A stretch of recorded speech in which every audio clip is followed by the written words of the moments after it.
there was a woman that left a response on one of my videos. So a few years ago, I did a video called I Rejected Her Because She's Out of My League. And it was talking about this guy who basically, he connected with a woman and they were talking back and forth for a little bit. And then she just ghosted him for like 3 months, right? Came back, started reconnecting with him, talking to him again, and was like trying to push, hey, we should meet up. Hey, I want to see you in person. Hey, we should meet up. And guy was just like so in his head about not being the right guy or being shorter than her or all this other stuff that he self-sabotaged by never agreeing to meet up. And eventually she just stopped asking and then found some other person, right? And I try to stress to you guys that just because you think you're out of a woman's league, all that matters is if she sees you as somebody that's in her league and a potential dating partner, then sometimes you got to bypass your low self-esteem and go with what she's thinking and feeling. If she's saying you're good enough for me, you got to go with that and get out of your head that you're doing her a favor by preemptively cock-blocking yourself from her. So I had a woman that actually commented under that I thought would be good for you guys to hear. So this woman said in response to that video, I'm one of those women and it feels awful. So she's saying she's very much like the woman in the video that is like, I have a guy that I like, and I'm like, dude, I want to be with you, but because of the guy's low self-esteem, it's not happening. So she says, the guy in question, he put me on a pedestal. He put me on a pedestal and won't take me off of it. And that's why I tell you guys, women don't want you to think of them like higher up. Like they want to be the ones that are coming into your frame. They want to be the ones that are looking up to you. Most women you're going to date are going to be shorter than you. And so by proxy of that, they're going to look up to you. That is a metaphor. Women want to look up to you. And part of that is they want to look up to a guy that has confidence and that thinks highly of himself. So when you come and try to put them on the pedestal and say, well, I'm less than you, women don't want that. Women don't find that attractive. And women don't understand why you as a guy are even doing that in the first place. She says, I've shared with him some of my flaws because she doesn't want to be on a pedestal, that yes, I may be attractive and likable. I have my own issues and challenges that are his strengths. I see how he could be an authentic partner, someone who I can be my flawed self with and be unconditionally loved and vice versa. He can make me feel safe, seen, and cherished, which men who think they have a lot of options don't.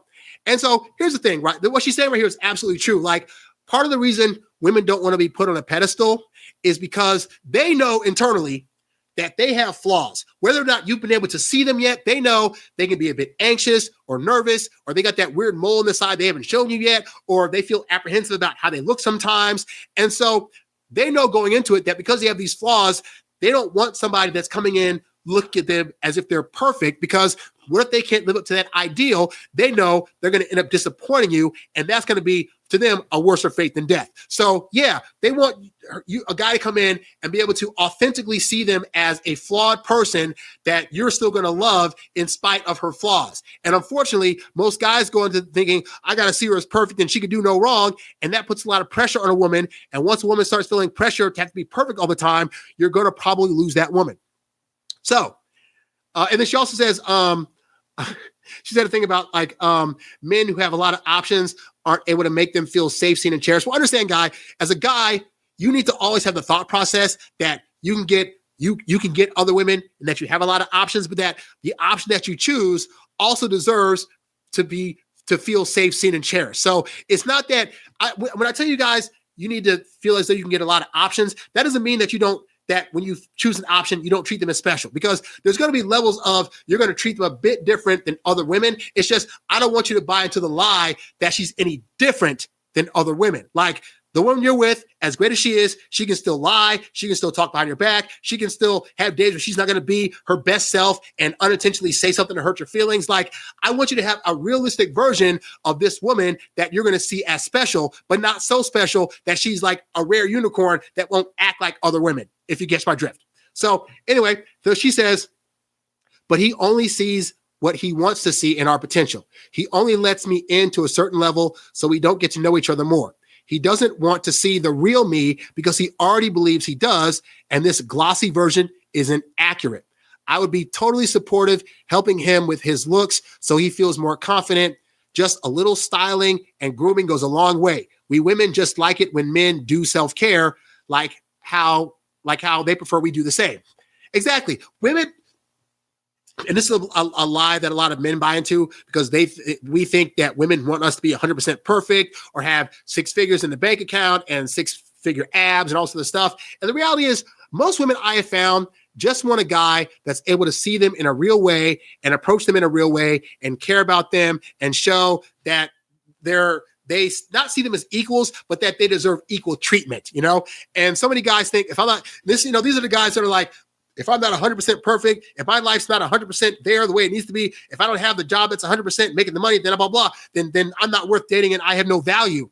And as a guy that has dated women while living on other people's couches, while having next to no money, while not having a job of any kind, I can assure you, despite the negative reputation that a lot of the red pill spaces say about women, most women are fine with that if the guy's willing to be a little more open and show that he's able to care for her and not judge her. Like women I find are willing to date a guy that has less if he's not judging her for having more. And I find a lot of guys, unfortunately, live in that space where I got to be the breadwinner. And if I can't be, then I'm going to preemptively assume she's going to judge me. And so I'm going to feel some kind of way about that.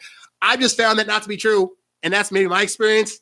But also, I have a healthy level of self-esteem about myself to where I don't let, women earning more than me or being in a better position than me hit on my self-esteem, And so, yeah, most women just want a guy that's going to show up a little bit better, maybe not have to be in a tux all the time, and maybe like iron your shirts, maybe have a pants to shirt combination that like works well together, stuff like that. Women are like that, putting a little effort forth. And that way, they find if you as a guy are willing to do that, you'll feel better about yourself. Your self-esteem will be boosted. And now she can respect you more. But most men are just like, I want to be as I am and be in this wrinkled shirt and smell weird or whatever. You're not going to keep women like that. She says, he could help me not be so intimidated at the gym and stand by me when I have to deal with my abusive, toxic family. He has no idea what he could offer to improve my life. And after several earnest attempts, I have to let this mutually empowering potential go. So what she's saying, I don't want to be seen as perfect. I don't think this guy's out of my league, but he thinks that, and that's hampering our connection. And women at large, they want you to have a healthy level of self-esteem. But this is why I tell you guys that you have to take off the table what you think women should want from you and look objectively at what you're offering, what's being said yes to, and then decide, is what she's saying yes to good enough? Because here's the reality.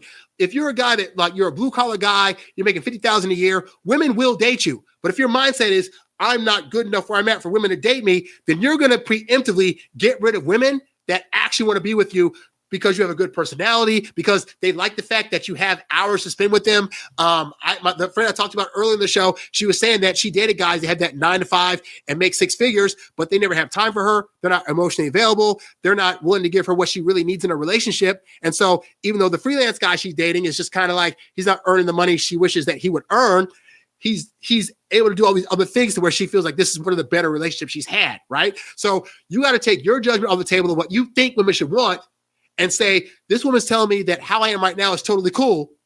And she doesn't seem to be joking about that. So you know what? Let me go with that. Now, if you choose as a guy to want to do better for yourself as a result, fantastic. I think it's great if you're like, I want to do better for the betterment of this relationship, for the betterment of her, for me, or whatever.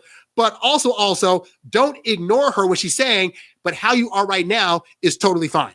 And I think too many men do the thing of self-sabotaging by trying to move themselves out of the way, thinking that I'm doing good for the woman by moving myself. And you have no idea. You're not listening at all to what she's saying she wants, which is you as you are right now. Just want to put that out there for you guys. Hey there, thanks for tuning in to Harry Dating Convos. Don't forget to visit HarryWilmington.com to download my free ebook, Texting Women Like a Boss. And while you're there, if you're ready to take things to the next level with your dating life, check out the Get Girls Academy membership program for exclusive strategies and live coaching. Go to HarryWilmington.com to learn more and join today. Lastly, if you've got a question you'd like answered on one of these shows, leave a comment below or write me at HarryWilmington@gmail.com. I'll catch you on the next one. Peace.